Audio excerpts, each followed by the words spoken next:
Hello guys, हजुर couple हुनुहुन्छ या single हुनुहुन्छ? आउनु हजुरलाई म स्लिपर देखाउँछु हैन, कस्तो स्लिपर भने टक्कसँग है। अब यो म कपल स्लिपरमा छु भने ढोकाको बन्दोबस्त हुनै पर्यो। ढोका टक्कसँग खोल्नुस् हैन। अगाडिमा एलईडी टिभी देखि लिएर एसीको पोर्टमा मजाले हावा खाएर बसिरहेको छु भनेपछि तपाईले लाइट पनि अन अफ गर्न पाउनुहुन्छ।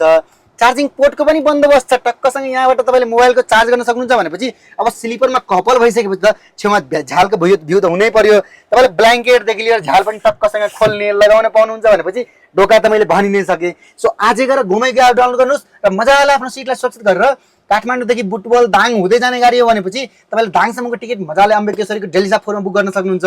एलईडी टिभी बनिहाल्यो। अब कपलसँग सुतेर मजाले तपाईँले झ्यालको भ्यूको हावा खाँदै मजाले बाहिरको हावा खाँदै जान सक्नुहुन्छ भनेपछि तपाईँले एसी त बनिहाल्यो। अब हजुर सिंगल हुनुहुन्छ भने हजुर सिंगलको लागि पनि बन्दोबस्त छ। टक्कसँग म सिंगल स्लिपरमा पनि सुतेर देखाऊँ है।